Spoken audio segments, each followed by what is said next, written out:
Hey, if you're looking for some tips for stress management for weight loss, you're in the right place. In today's video, I'm going to be sharing stress management tips that will help you recognize emotional eating and stress eating in your life and discover ways to stop the emotional eating so you can lose weight and keep it off.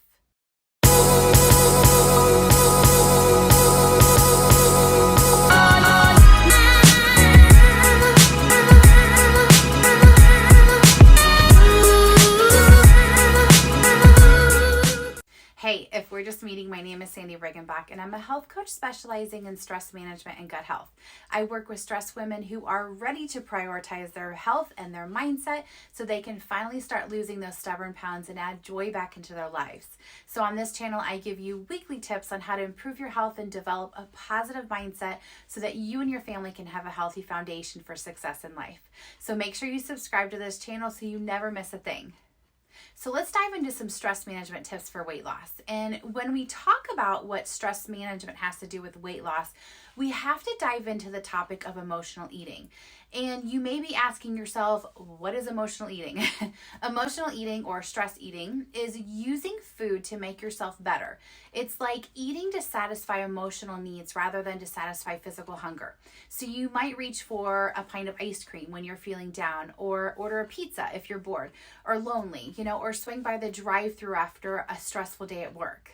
Occasionally using food as a pick-me-up or as a reward or to celebrate, it isn't necessarily a bad thing, but when eating is your primary emotional coping mechanism, when your first impulse is to open the refrigerator whenever you're stressed, upset, angry, lonely, exhausted, or bored, you get stuck in an unhealthy cycle where the real feeling or problem is never addressed. So let's talk about emotional hunger versus physical hunger. So emotional hunger comes on suddenly. It hits you in an instant and feels overwhelming and urgent. Physical hunger, on the other hand, comes on more gradually. So the urge to eat doesn't feel as dire or demand instant satisfaction, unless of course you haven't eaten for a very long time. Emotional hunger craves specific comfort foods. When you're physically hungry, almost anything sounds good, including healthy stuff like vegetables and fresh fruit.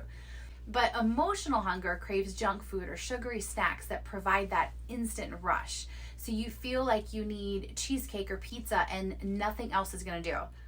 Emotional hunger often leads to mindless eating. So before you know it, you've eaten a whole bag of chips or an entire pint of ice cream without really paying attention or fully enjoying it. So when you're eating in response to physical hunger, you're typically more aware of what you're doing. Emotional hunger isn't satisfied once you're full. You keep wanting more and more, often eating until you're uncomfortably stuffed. And physical hunger, on the other hand, it doesn't need to be stuffed. You feel satisfied when your stomach is full. Emotional hunger isn't located in your stomach.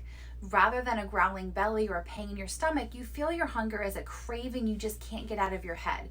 You're focused on specific textures or tastes or smells. Emotional hunger often leads to regret, guilt, or shame. So when you eat to satisfy physical hunger, you're unlikely to feel guilty or ashamed because you're simply giving your body what it needs. If you feel guilty after you eat, it's likely because, you know deep down that you're not eating for nutritional reasons. Now let's talk about ways to stop emotional eating. So these are some tips for stress management so you can achieve the weight loss that you're looking for. I know that's why you're here watching this anyways. Emotional eaters tend to not eat when they're actually hungry, which only makes them want to eat a lot more later. So instead, you need to eat real, healthy, and nourishing foods whenever you experience physical hunger. So doing this is going to teach your body that you're not in what the weight loss advocate John Gabriel calls starvation mode. This means that eating when you're hungry will not only make you less inclined to binge, but it'll also tell your body that it's safe to lose the weight. Now, I want to talk about waking up to your own beauty. If you knew how beautiful you are, you wouldn't deny yourself food to try to change yourself. You also wouldn't emotionally eat as a release because there'd be no tension from which to release. Any shift in diet would be out of self-love and care for your beautiful body. We're a culture of gorgeous women expected to fit into an impossible mold for the sake of capital gain.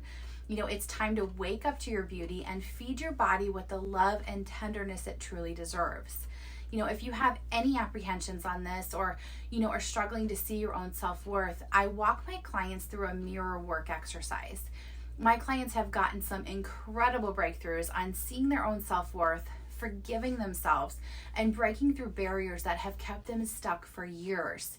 So if you're interested in getting some one-on-one help to see breakthroughs in your own life, consider scheduling a breakthrough session phone call with me. I'll leave a link in the description below so we can set up a mutual time on our calendars. Now, the next thing I want to say is don't abandon yourself. So tell yourself that it's okay to feel sad, mad, scared, tired, you name it.